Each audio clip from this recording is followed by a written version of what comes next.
It is 6 o'clock. Okay, meeting come to order, please.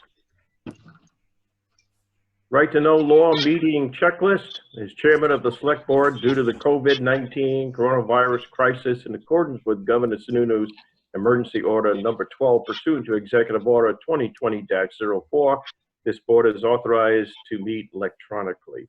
Please note that there is no physical location to observe and listen contemporaneously to the meeting, which is authorized pursuant to the governor's emergency order. However, in accordance with the emergency order, this is to confirm that we are providing public access to the meeting by telephone with additional access possibilities by video or other electronic means. We're utilizing the Zoom platform for this electronic meeting. All members of the board have the ability to communicate contemporaneously during the meeting through the Zoom platform. The public has access to contemporaneously listen and, if necessary, participate in this meeting through dialing the following phone: 1-646-558-8656 and entering meeting ID 842-8331-2651 and password 534667, or by entering the same information through zoom.us. B, by providing public notice of the necessary information for assessing the meeting. We previously gave notice to the public of how to access the meeting using Zoom, and instructions are provided on the Town of Lee's website at leenh.org, lee.newhampshire.org. C, providing a mechanism for the public to alert the public body during the meeting if there are problems with access. If anybody has a problem, please call 603-659-5414. D, adjourning the meeting if the public is unable to access the meeting. In the event the public is unable to access the meeting, we will adjourn the meeting and have it rescheduled to another time. Please note that all votes which are taken during the meeting shall be done by roll call vote. So let's start the meeting by taking roll call attendance. When each member states their presence, also please state whether there's anyone in the room with you during this meeting, which is required under the right to know law. Mr. Bugby. I am here and nobody is with me. Mr. Brown. I am here and I'm alone. Mr. LaCourse, I am here and I am alone as well. Let's move to the agenda. Lee USA Racetrack.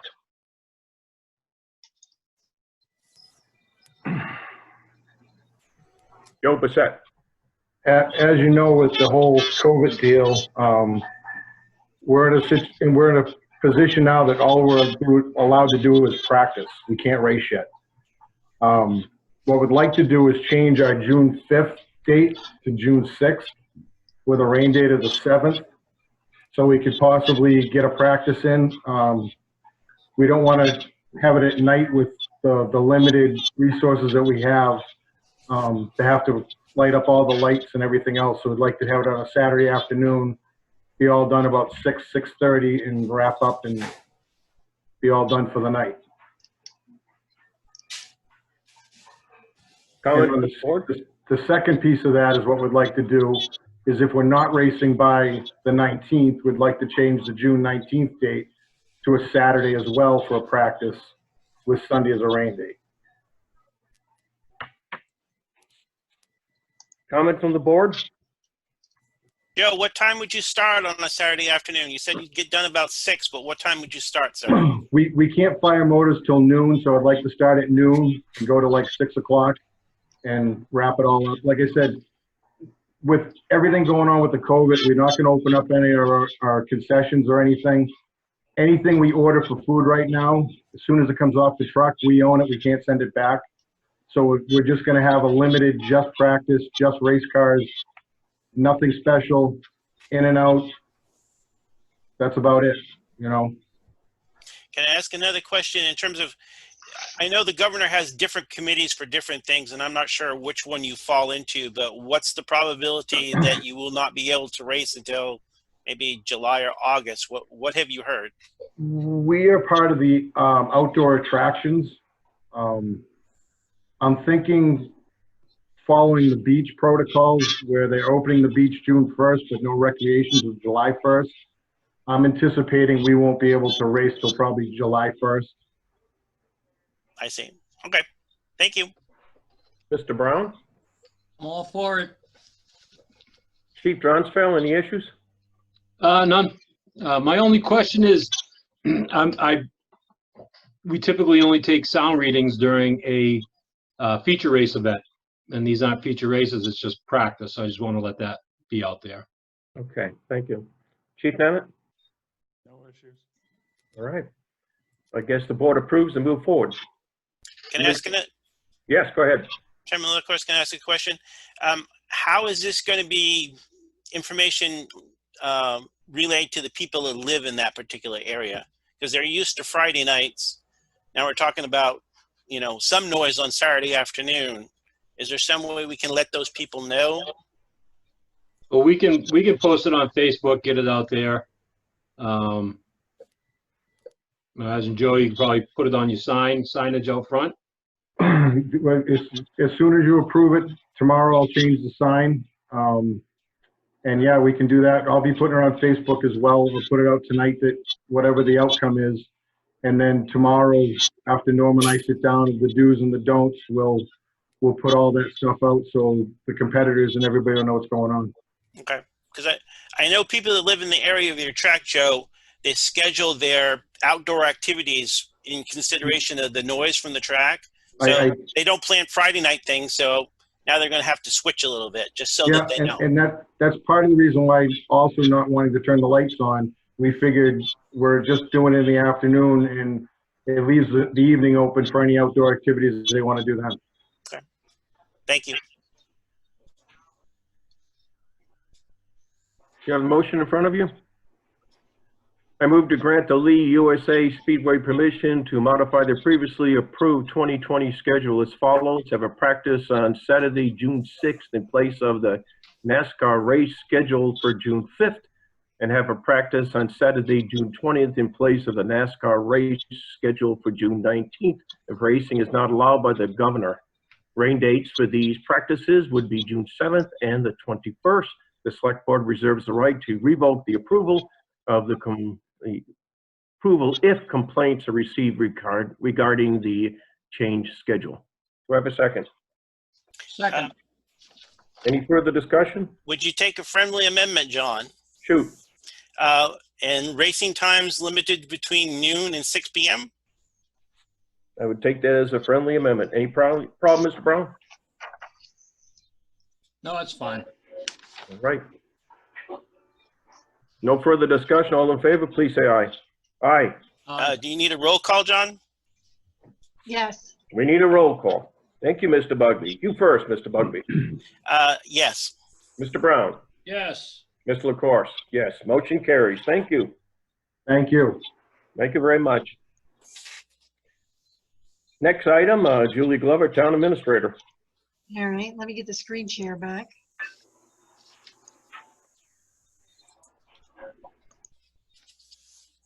Okay, so the first item is to discuss the draft letter to the Oyster River School District. I've read it, and I think we should move forward.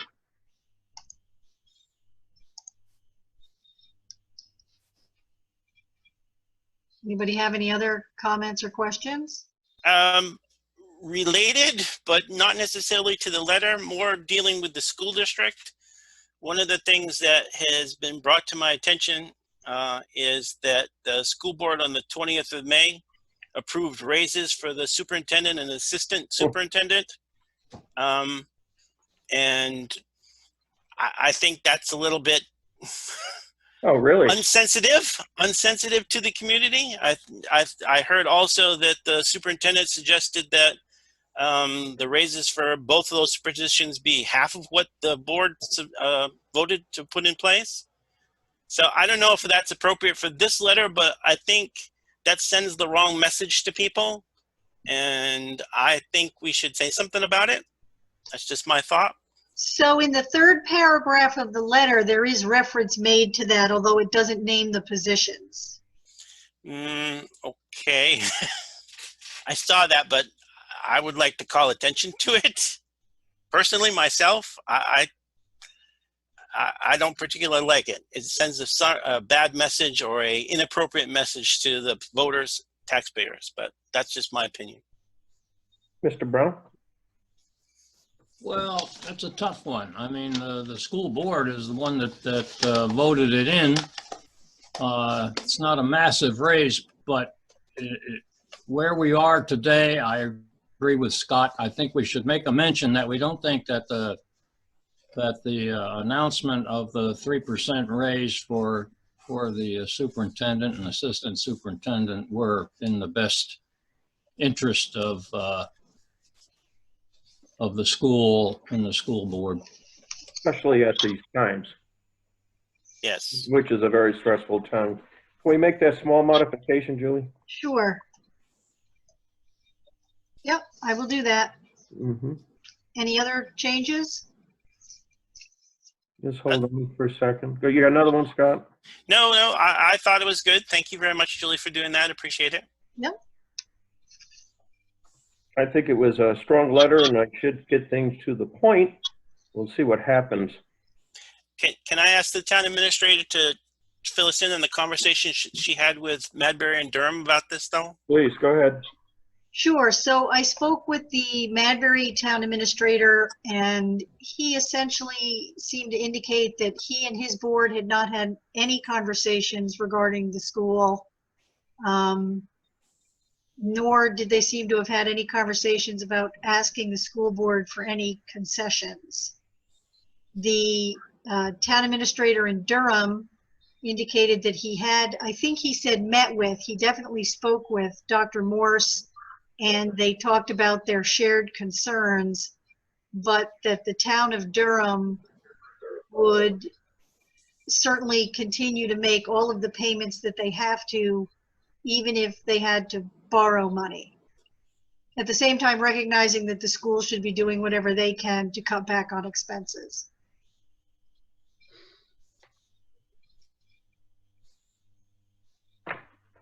Anything else on that, Scott?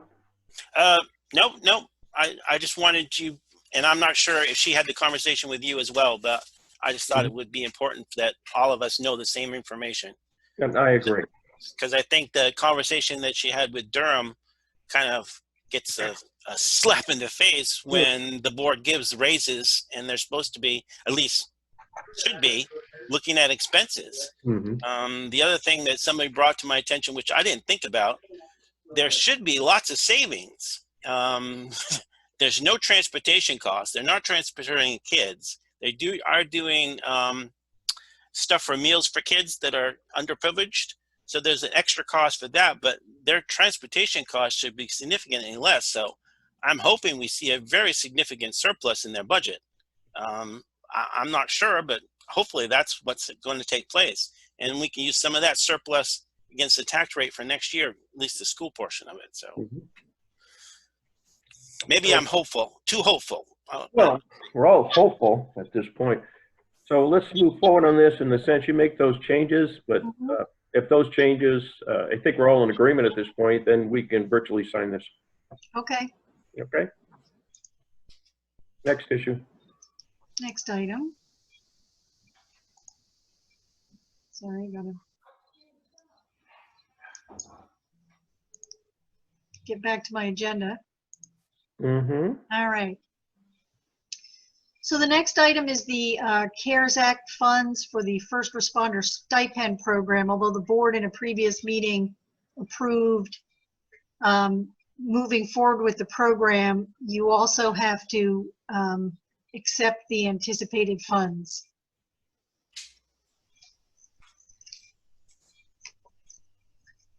So, I don't see any problem on that, do you? no, not at all. We may have to make modifications, but we won't know that until July.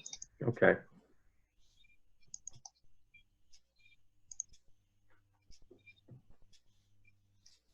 All right, there we go. So the estimated stipend total is $45,571.43. And the FICA we expect to be $1,200, and both of those amounts should be fully reimbursed by the state. Therefore, I move to accept funds in the amount of $45,571.43 for the reimbursement of funding the first responders stipends in accordance with New Hampshire RSA 21-P:43. Stipend checks will be issued after June 30th, 2020. Do I have a second? Second. Any further discussion? Nope. Roll call vote. Mr. Bugby? Yes. Mr. Brown? Yes. Mr. LaCourse? Yes, motion carries. Thank you. Can I make one comment, John? Please. I've noticed in the newspaper there's many of these first responders are donating their money to different charities.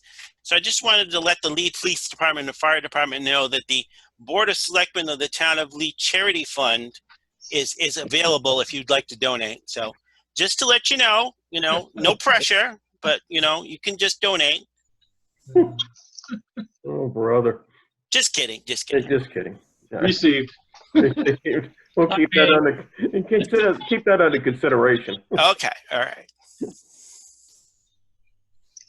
What's So the next item is the LCHIP incentive program. And for this, you're going to have to read the amended one that I sent you this morning in terms of the motion. We had to make a correction. Okay. Do you have that in front of you? Yes, I do. Okay. Certainly. I'm just seeing this. Any comment from Mr. Brown or Mr. Bugby at all? No, thank you. No. No. Thank you. Therefore, I move to accept the grant money in the amount of $1,400. Said funds to be deposited into the Conservation Commission's fund. For a second. Oh, that's not the motion, John. The revised motion is different. I don't have the revised motion. She sent in an email earlier today. Do you have the revised motion? Let's see. I can find it. Yep. You Hold do? on. Can Julie pop it up or not? Well, I know I have it because I sent it to John. Mhm. Let's see. I just can't find it right now. Well, where is it? Basically, the motion should say move to accept the grant money in the amount of $1,400. Said funds to the funds to be deposited into the Conservation Commission's fund of $600 and into the Heritage Commission's fund of $800. So it's just breaking it out. Sounds good. Then I'll second that motion. Okay. Motion's on the floor. Any further discussion? No. All right. Roll call vote. Mr. Brown. Yes. Mr. Bugby. Yes, sir. Mr. LaCourse. Yes. Motion carries. Thank you. All right. That's all that I have. Okay. Other than, sorry, just to make mention of, you should have all received today the June and July rotating schedule for the town hall employees. Yes. Yes, we did. Thank you. Okay. Yep. Appreciate that. Yep. Next one is the consent agenda, but we're going to pull the intent to cut. Are you in agreement? Yes. Yes. Okay. Therefore, I move to accept the consent agenda as presented with the removal of intent to cut. And there's one item in the, Trustees of the trust fund. right, Yeah. you need to pull the sprinkler system for the transfer station. Thank you. Those two items will be pulled. Do I hear a second? Second, with those two things pulled. Thank you. Any further discussion? No. Roll call vote. Mr. Bugby? Yes. Mr. Brown? Yes. Ms. LaCourse? Yes. Motion carries. All right. You all set, Julie? Yes. Next item is move into non-public session, New Hampshire RSA 91-A:32C. Roll call vote is required. Mr. Brown? Yes. Do you need a second first, John? Yeah, you just said it. Thank you. Mr. Brown? Okay. Yes. Mr. Bugby? Yes, sir. Ms. LaCourse? Yes, thank you.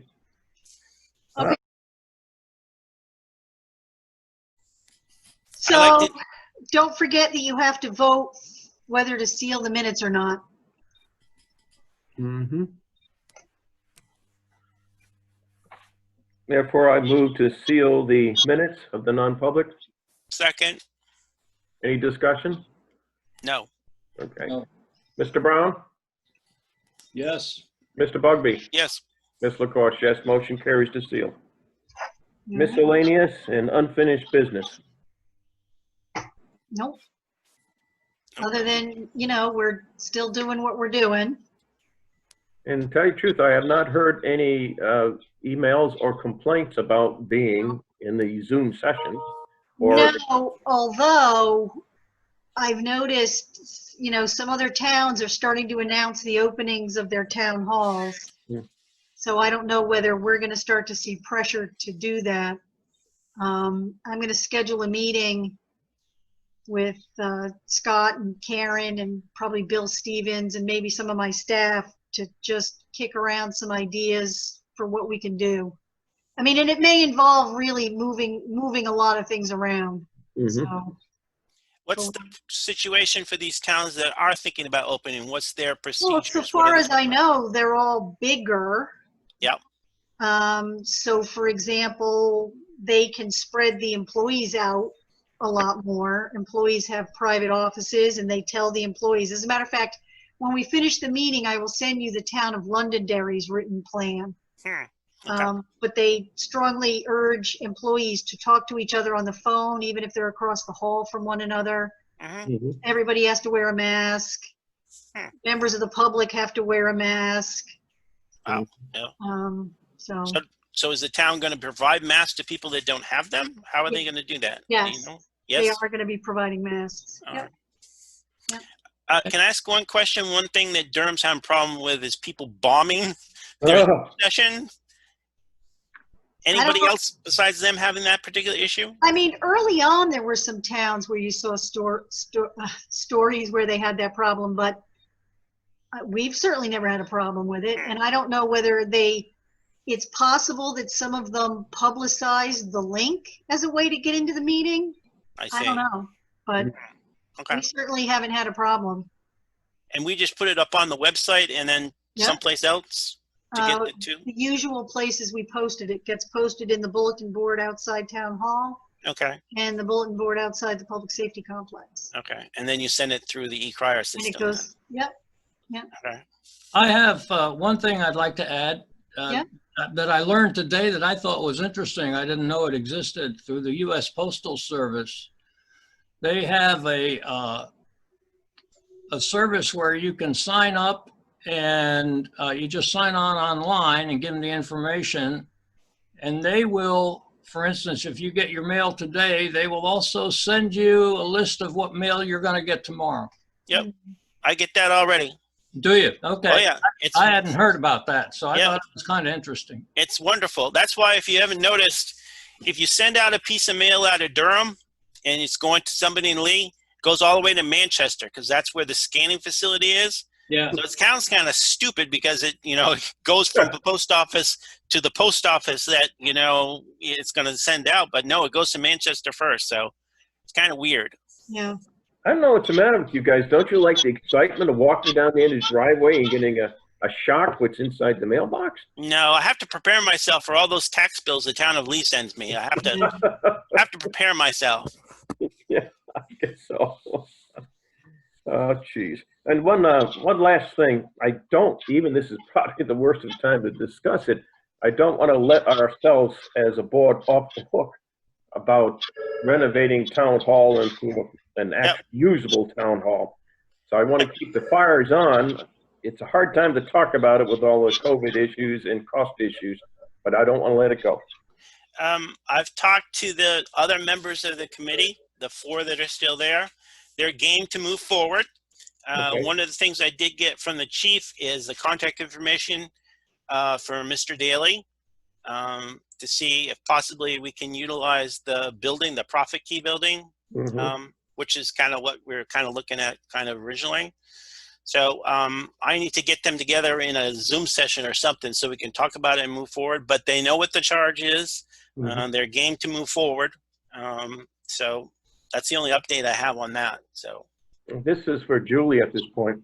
Mhm. Can we grab funds from the capital building reserve fund to do an assessment when the time is ready? We should be able to, yes. The board has the authority to do that. Yeah, We're agents to expend. Okay, I just want to make sure because, you know, let's put it plainly, bringing things back to the public doesn't always go so good. And I'd like to continue to move this forward. At least if I have an assessment plan in hand about how much it would cost, then we could at least deal with that issue. Yeah. Yeah. One of the, I'll share with you this, talking with Ben Jeans, he's one of the members of the committee. He says, based on what he's seen in terms of votes, in his opinion, it would be best for us to start putting side money and not doing any kind of bonding or large thing and just grow that particular fund to pay for whatever it is we want to do in terms of, you know, building improvements. Mm-hmm. So based on the numbers we got in terms of doing town hall, I know it's going to be a little bit more expensive if you start making offices, but it's not going to be that much more. There should be sufficient monies in there now to do that. But going forward, we should start putting some monies into the particular fund besides what we've been putting in, you know, for the furnaces and stuff like that. Because you're going to have other building issues coming up in a few years, I would think. So just a thought. Oh, I understand your thought. I'd rather Well, not that bond was either. yeah, that was Ben's thought. No, I kind of good. agree, but that was his idea. So Well, it's a good thought, that's for sure, because trying to get a bond vote is always very difficult. That's for Yeah. sure. Anything else for this unfinished and business miscellaneous hearing? no, I'll enter a motion for adjournment. second. Further discussion? Hearing No none, all in discussion. favor? Oh, no discussion on adjournment, John. Yeah, there we go. Boy, you're up on your Robert's rules, aren't you? You've taught me well. Well, I'm glad you're there. All in favor, please say aye. I Aye, motion carries. Thank you all. Appreciate it.